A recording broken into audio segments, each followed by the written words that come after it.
And before we get into the video, make sure to enter into our giveaway by subscribing to PlayStation Source, leaving a like on the video, commenting on what you would use the $10 PSN card for, as well as your Twitter username in that said comment, and make sure to follow PS Source Vids on Twitter. Now on to the breakdown.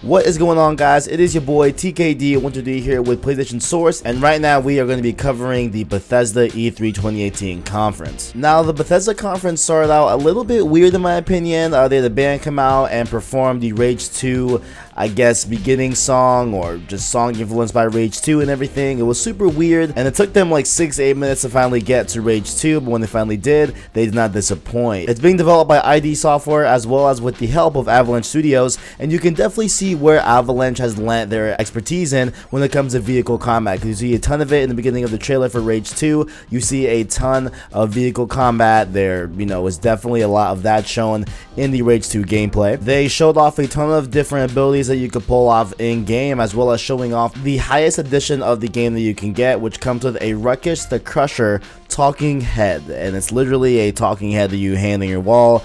Really weird, but you can get that if you get the highest edition of Rage 2. And to me, you know, just looking at all the gameplay from Rage 2, it looks as if Borderlands and Destiny had a baby and it was infused with the usual Bethesda FPS shooting mechanics. That's essentially what Rage 2 comes out to. And honestly, when you fuse those together, when you fuse, you know, Borderlands and Destiny and the FPS of Bethesda games, I'm pretty much in on the game and sold. Even though I haven't played the first Rage, maybe I'll somehow get around to that, but I am definitely hyped for Rage 2 after seeing what they showed. And the game also comes out spring 2019, so we don't know an official date, but we do have a window of spring 2019. And next up, we had a little bit of a lull period in the conference where they talked about some Elder Scrolls stuff, including Elder Scrolls Legends, the strategy card game. They announced new cards for the game, new modes, new visual overhaul as well, and it's coming to Switch, Xbox One, and PlayStation 4 as well later this year. And you can also play the new update on the PC and the mobile version right now, tonight. Yes, as you watch the video right now, you can go onto your copy of Elder Scrolls Legends on PC and mobile and be able to play the new version that they just announced here at the E3 conference. And any progression you make in the PC and mobile version will be able to be carried over to your Switch, Xbox One, or PS4 version when they are released. And then they went into some Elder Scrolls Online news, where they recently have put out their Somerset expansion for the game, as well as they announced a Werewolves DLC that will be coming to the game as well at a later date. So pretty cool to see that there. If you're into Elder Scrolls Online, you'll be able to get your hands on the Somerset expansion as well as the Werewolves DLC for that game as well. And then they went on to talking about good old Doom here. They announced Doom Eternal, the next game in the Doom reboot, if you will, and they say that it will have twice as many bad demons, but they will show more of it at QuakeCon. So they didn't have any gameplay or any really substantial news about Doom Eternal, but they announced the game. So pretty cool to know that we are going to get a sequel to the reboot of Doom and everything. And we got a cool trailer as well that looked pretty cool as well, so definitely we'll take all the info I can get about Doom Eternal. And right after that, they discussed Quake Champions, where they announced a week of free play on Quake Champions, where you will be able to play starting tonight on June 10th, and it will go through June 17th, that you will be able to try the game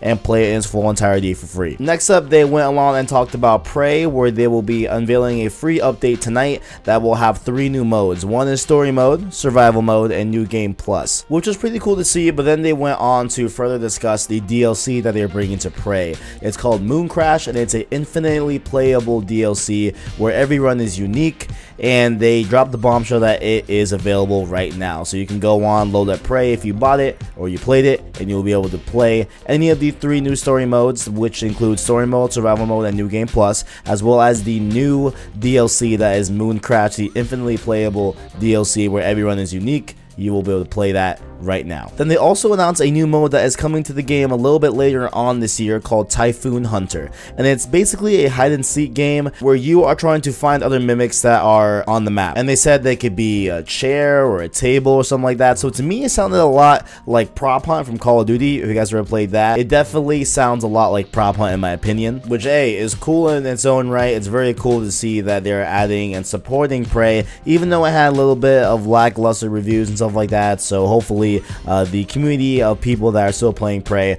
are happy with these new updates. And then they went on to discuss Wolfenstein 2. Now it's coming to the Switch later this year, so that is stuff that we already knew. However, they announced Wolfenstein Youngblood DLC. It's going to be set in the future with BJ's twin daughters. It's a co-op game, and it'll be set in the year 1980. However, it is coming out in 2019, so kind of bummed that we have to wait that long for this DLC, but I'm extremely hyped for this. I loved Wolfenstein 2, so I cannot wait to play as BJ's twin daughters. Like, are you kidding me, yo? In the 1980s in France? Like, let's get it. Let's go. I'm so hyped for this. And then they announced Wolfenstein Cyber Pilot, which is a new VR game that lets you hack into Nazi technology. You play as a hacker in the actual game, and then you can, use your VR aspects to hack into different Nazi technology. So that seems pretty cool as well. It's a little bit like the Doom VFR that we got, and also with Fallout VR as well. So it's just following suit in those different ranges. So glad that we have VR for Wolfenstein 2. And in Bethesda fashion, they definitely did not hold the stops on joking about themselves. They even made jokes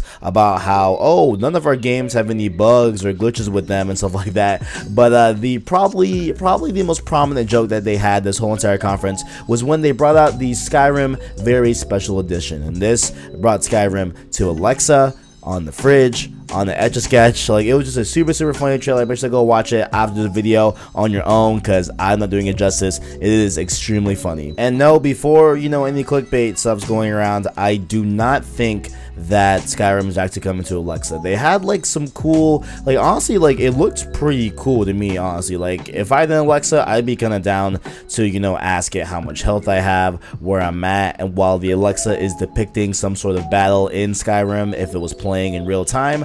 But as far as I'm aware, it is not coming to Alexa or a fridge or an Etch-a-Sketch. Then they went on the main events of the night, Fallout 76, what everyone's been talking about for weeks now. Fallout 76 finally got detailed for us in its entirety, right? So it's 4 times bigger than Fallout 4. So think of how big Fallout 4 the map was. 4 times that, you get Fallout 76, okay? The gameplay looked really cool in my opinion. It is entirely online. The game also has a continued progression, so whenever you die, you don't lose your progression. You can play by yourself, but you're probably going to want to play in a group of people because this whole entire game is a online living open world. So there's definitely going to be other people in your game as well, and you can build whatever you want, move it whatever you want. And there's also a cool thing in the game where you can go with your friends and find nuclear launch codes to be able to go to a nuclear silo and be able to launch a nuke at a other enemy or friends or just other person, random person in your world. You can hit their base with an atom bomb, and then after you do that, you can go to the spot that you hit with the nuke and be able to acquire rare materials that you wouldn't have in the first place. The game has dedicated servers, as well as a beta is coming as well for the game, and then some cool pre-order bonuses and different things that you can get through special editions of the game.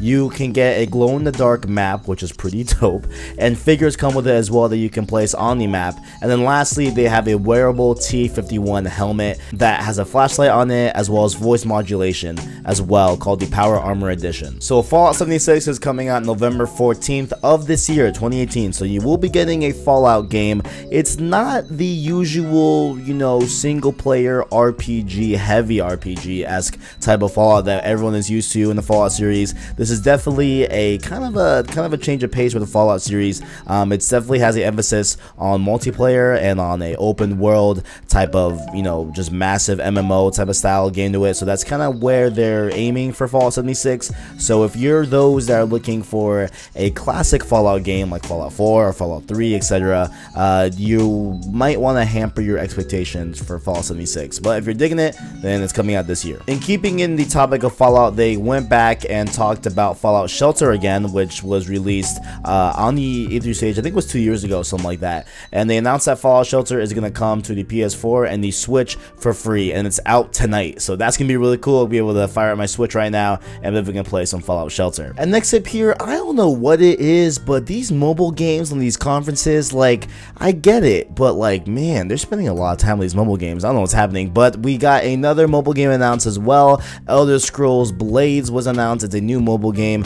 It's a massive FPS console quality game that you can tap to move or use dual sticks. Can also be played in portrait mode as well, so you don't have to be in landscape. There's 3 different modes in the game as well. There's Abyss, that just gives you endless waves of enemies. There's Arena, where you can do 1v1s, and then the Town, which is the main mode. So you play as a part of the Blades as a group within the Elder Scrolls universe, and the Town allows you to go and look for missions as well as build other towns and settlements like Fallout. Now what's cool about this game as well is that Elder Scrolls Blades supports crossplay, and so whether it be on the highest PC rig with a VR hooked up to it, to your phone, they will all be able to play with each other seamlessly, and it's essentially crossplay. That they just didn't use the term crossplay, but it's crossplay, and so it's really cool. It's coming this fall for free, and you can go to playblades.com to register for early access, and I guess there's this weird thing where you can pre-order the game as well. I don't know what benefit that gives you. I don't know if it's just so that they can see how many people are interested in the game, but you can pre-order a free game if you'd like on the App Store right now. I don't know why you would,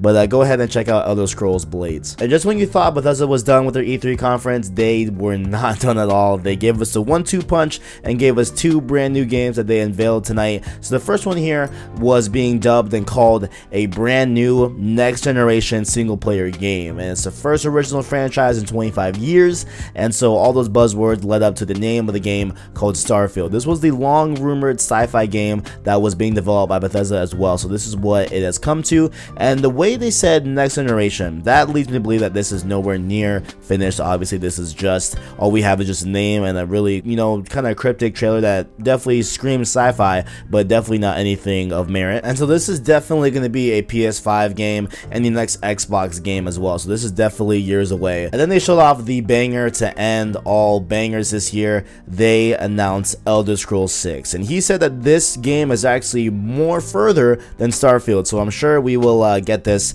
in a very long time. But it is legit just a 15-second trailer of a cool scenic view and everything, and so I thought it was a pretty cool way to end the conference overall. So we have the stuff that's coming out within the first few weeks and months, like Rage 2 and Elder Scrolls and everything and stuff like that, and Doom Eternal, Prey DLC, Wolfenstein DLC, you know what I'm saying, Skyrim, Fallout 76, all that good stuff. And then we have our 2 that are in the distance, that are Starfield and Elder Scrolls 6. So I think it's pretty cool that we know about, you know, all these games that are coming out in a varying degree of time. And overall, I feel that this was a pretty good conference for Bethesda and everything. It wasn't the best, it wasn't anything, you know, insanely good. Obviously, I'm saying that even though we got Elder Scrolls 6 announcements and Starfield got announced and everything, and a new Fallout game as well. But overall, I just feel like it was a pretty okay conference. It wasn't the best. There were some weird moments in there as well, so I can't overlook those. But overall, good job Bethesda, and overall, it's just been a really great E3 so far. It's been awesome. I cannot wait for tomorrow. And so if you enjoyed the video, make sure to leave a like on the video, as well as stay subscribed to PlayStation Source to keep up to date with all the latest and greatest in PlayStation. Make sure to also enter into our giveaway where you can win one of 3 $10 PSN cards. All you gotta do is subscribe to the channel, leave a like on the video, comment what you would use the $10